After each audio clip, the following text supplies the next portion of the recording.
तो नेक्स्ट देखते हैं गुरुत्वाकर्षण बलों के अंतर्गत कण के पथ का समीकरण। कि दोस्तों हम जानते हैं कि गुरुत्वाकर्षण बल एक तरह का केंद्रीय बल है, तो इसके लिए जिस कण के पथ का समीकरण कैसा आता है वो निकालेंगे और उत्केंद्रता E निकालेंगे। तो दोस्तों हम जानते हैं डेल टू यू अपॉन में डी थीटा का square plus U equal to minus M J square U square और एफ 1 अपॉन में यू। इक्वेशन 1 दोस्तों लास्ट टाइम हमने निकाली थी केंद्रीय बलों के अंतर्गत जो समीकरण था उसका हल निकाला था। तो दोस्तों उसमें इक्वेशन हमारे पास ये आई थी कि F upon one upon U equal to आई थी J square U square upon में M into del two U upon में डी थीटा का स्क्वायर प्लस यू। तो दोस्तों यदि r इक्वल टू हो 1 अपॉन यू के, तो मैं यहाँ से क्या कर सकता हूँ कि F R equal to F 1 upon U K, या फिर मैं इसको कर सकता हूँ माइनस के अपॉन में आर स्क्वायर के इक्वेशन 2। यानी कि दोस्तों यहाँ से जो मेरी इक्वेशन 1 है वो क्या हो जाएगी, डेल टू यू अपॉन में डेल थीटा का square plus U equal to minus M F upon 1 upon U को क्या कर सकते हैं minus minus plus K J square U square into R square. अब दोस्तों आर इक्वल टू क्या होता है 1 अपॉन यू, तो आर स्क्वायर बराबर 1 अपॉन यू स्क्वायर, या फिर 1 upon R square equal to क्या होगा यू का स्क्वायर, तो यू स्क्वायर से यू स्क्वायर कैंसिल हो जाएगा। यानी कि ये मेरे पास बच जाता है एम के अपॉन में जे स्क्वायर। अब दोस्तों इसको इस साइड में ले लेता हूँ मैं, तो इसको क्या लिख सकता हूँ डेल टू यू अपॉन में डेल थीटा का square plus U minus M K upon में जे का स्क्वायर इक्वल टू 0। इक्वेशन 3। अब दोस्तों यदि मैं मान लूँ कि साई इक्वल टू हो यू के, ये वाला हिस्सा है इसको मैं साई के बराबर मान लूँ,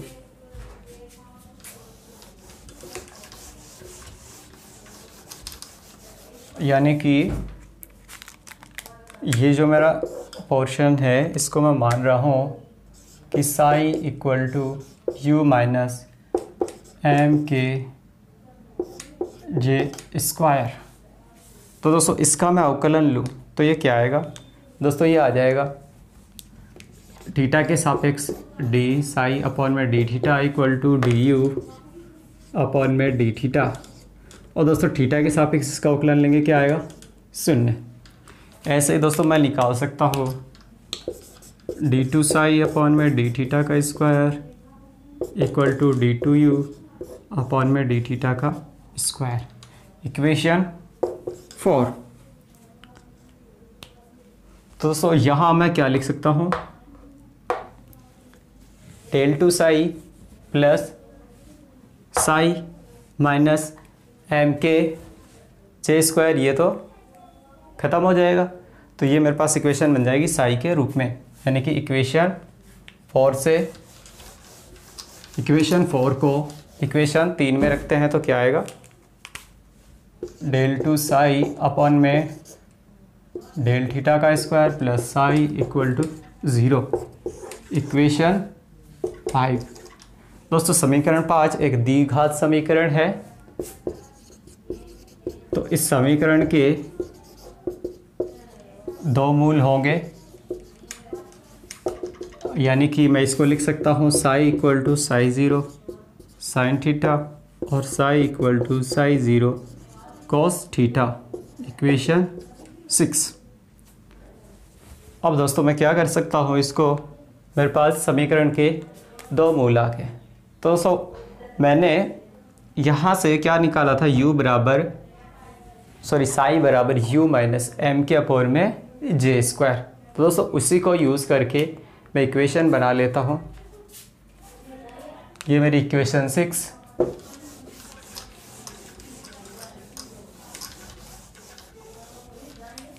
दोस्तों यहाँ से मैंने पहले मान निकाला था कि साई बराबर था u minus M K upon में जे स्क्वायर। ये u equal to psi plus M K upon में जे स्क्वायर। तो u इक्वल टू, यदि m के अपोन में जे स्क्वायर को कॉमन ले लें तो ये 1 plus psi J square upon M K, equation 7। तो u बराबर आ जाता है मेरे पास m के अपोन में J square 1 plus psi J square upon में एम के। और दोस्तों यदि इस इक्वेशन को मैं साई इक्वल टू लिख लूँ साई 0 कोस थीटा के, तो ये मेरे पास क्या बन जाएगी कि दोस्तों समीकरण के दो हल आए थे मेरे पास, psi equal to psi 0 sine theta और psi equal to psi 0 cos theta. यानी कि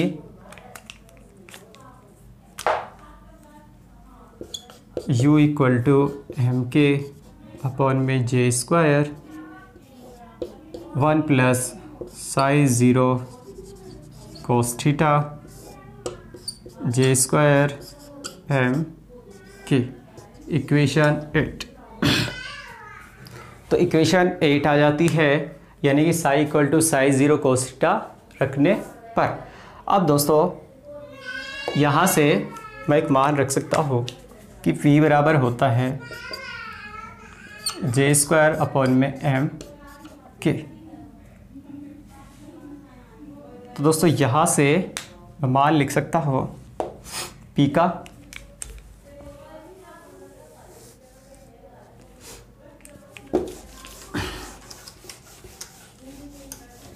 दोस्तों p इक्वल टू तो क्या होता है, p इक्वल टू होता है जे स्क्वायर अपॉन में एम के, और ये मेरा मान होता है उत्केंद्रता एप्सिलॉन के, यानी कि उत्केंद्रता एप्सिलॉन बराबर साई 0 जे स्क्वायर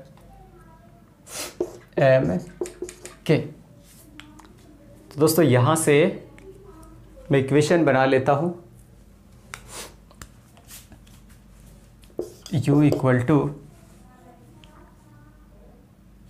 इसको लिख सकता हूँ मैं 1 upon P bracket 1 plus psi 0 J square upon में एम के को लिख सकता हूँ epsilon cos theta bracket by. तो दोस्तों u इक्वल टू आया 1 अपॉन में P 1 plus epsilon cos theta. दोस्तों इसको इक्वेशन दे लेते हैं 9। अब हम जानते हैं u इक्वल टू क्या होता है 1 अपॉन आर के।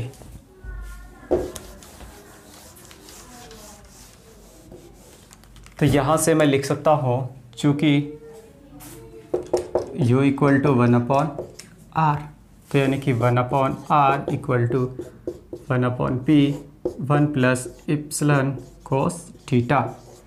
या यहाँ से r निकाले तो ये हो जाएगा p अपॉन में 1 प्लस इप्सिलॉन कोस थीटा। और दोस्तों यदि कोस थीटा का मान हो 1, कोस थीटा इक्वल टू 1, तो यहाँ से क्या आ जाएगा r बराबर p 1 प्लस e। तो दोस्तों ये आ जाता है मेरे पास r का मान p अपॉन में 1 प्लस e। तो दोस्तों आ जाता है r equal to cos theta यदि 1 रखेंगे तो r मिनिमम इक्वल टू आ जाएगा p अपॉन में 1 प्लस उत्केंद्रता e। तो नेक्स्ट हम उत्केंद्रता e के मान की गणना करेंगे। और r इक्वल टू आया है p अपॉन में 1 प्लस ई कोस थीटा। दोस्तों ये है एक शांकाओं का समीकरण। दोस्तों उत्केंद्रता की गणना करने के लिए हमने घूर्णन की कुल गतिज ऊर्जा निकाली थी, कितनी आई थी? ये आई थी E बराबर half mv² plus half I omega का स्क्वायर प्लस यू के। अब दोस्तों हम जानते हैं कि केंद्रीय बलों के अधीन जो स्थितिज ऊर्जा कितनी होती है दोस्तों, ये होती है U इक्वल टू माइनस के अपॉन में R। दोस्तों I बराबर J इक्वल टू क्या होता है I ओमेगा के और I equal to mr² omega. तो दोस्तों यहाँ से और वेग क्या होता है V बराबर dr अपॉन में dt। तो इसको मैं क्या लिख सकता हूँ,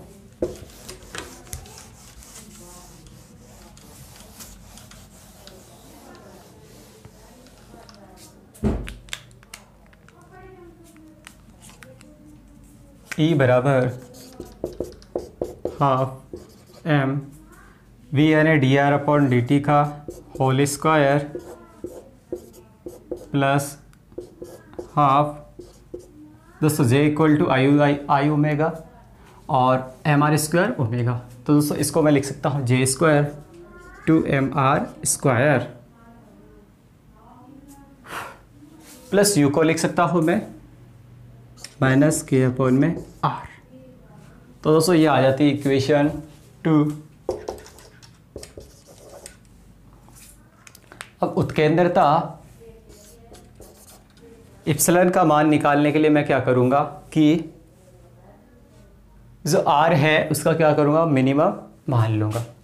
तो यहाँ मैं केस लगा लेता हूँ, चूँकि dr अपॉन में dt मिनिमम कब होगा इक्वल टू 0 और R इक्वल टू ले रहा हूँ मैं R मिनिमम।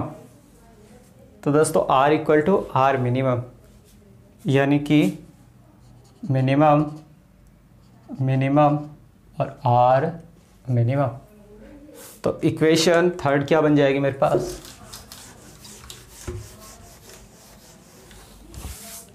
ये हो जाएगी E equal to half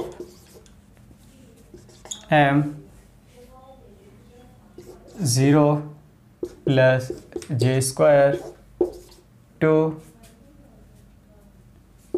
mr² minimum.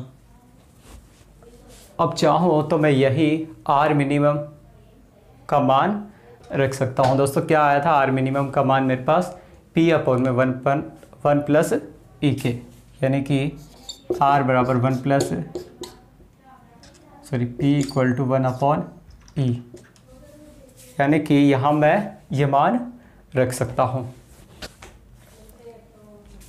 तो R² मिनिमम यानी कि इंटू P² 1 प्लस ई का होल स्क्वायर माइनस के अपॉन में R मिनिमम यानी कि P और 1 प्लस ई के। अब इसको आगे कर सकते हैं।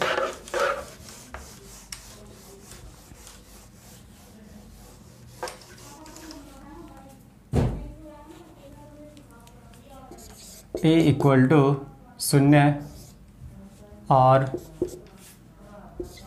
J² two m P² 1 plus epsilon का स्क्वायर माइनस के। और दोस्तों P को क्या लिख सकता हूँ मैं, P को लिख सकता हूँ मैं J² अपॉन में mk का स्क्वायर, यानी कि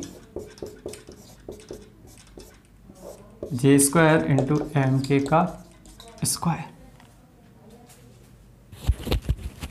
तो दोस्तों यहाँ से मैं क्या कॉमन ले सकता हूँ, यहाँ से यदि मैं कॉमन ले लूँ, यहाँ भी P² को मैं लिख लूँगा E equal to 0 plus J² by 2 m 1 plus epsilon nought का होल स्क्वायर और p को लिख सकता हो J square into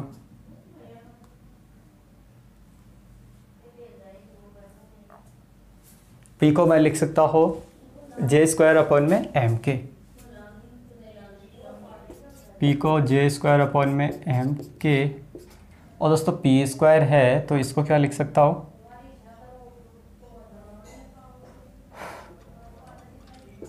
J for M square के फोर, यानी कि जे फॉर एम स्क्वायर के फोर माइनस के वन प्लस ई जे स्क्वायर एम के का स्क्वायर।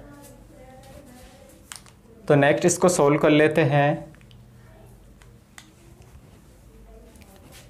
तो नेक्स्ट इसको हम कर सकते हैं, यदि इसको मैं ये लिख लूँ जे स्क्वायर इंटू जे स्क्वायर, तो जे स्क्वायर से जे स्क्वायर गया, एम से एम गया, तो मेरे पास इक्वेशन क्या बनेगी, ई इक्वल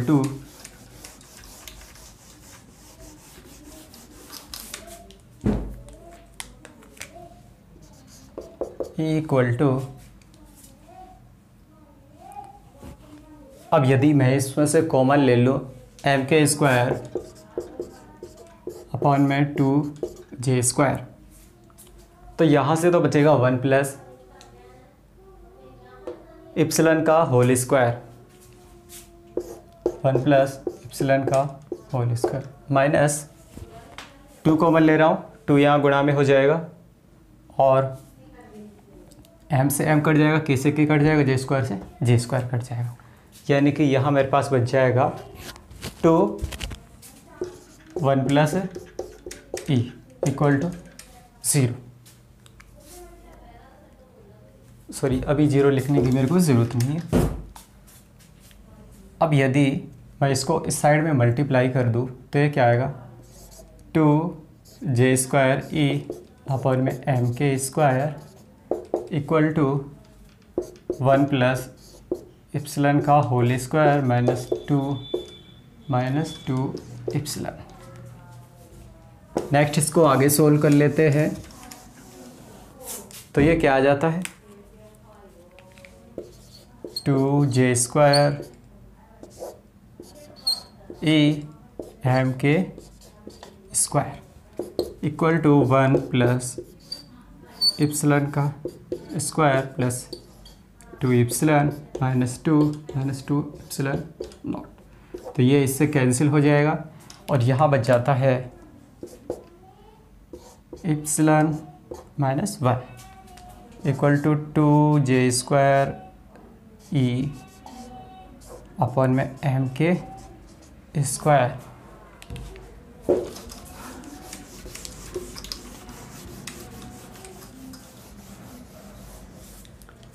तो मेरे को उत्केंद्रता के लिए इक्वेशन निकालनी है, तो मैं यहाँ से कर सकता हूँ epsilon square equal to 1 plus 2 J square E upon में एम के स्क्वायर, या फिर उत्केंद्रता ई बराबर √1 प्लस 2 जे स्क्वायर ई और एम के का स्क्वायर। तो दोस्तों ये आ जाती है उत्केंद्रता के लिए इक्वेशन। तो दोस्तों पेशेंस से सुनने के लिए धन्यवाद।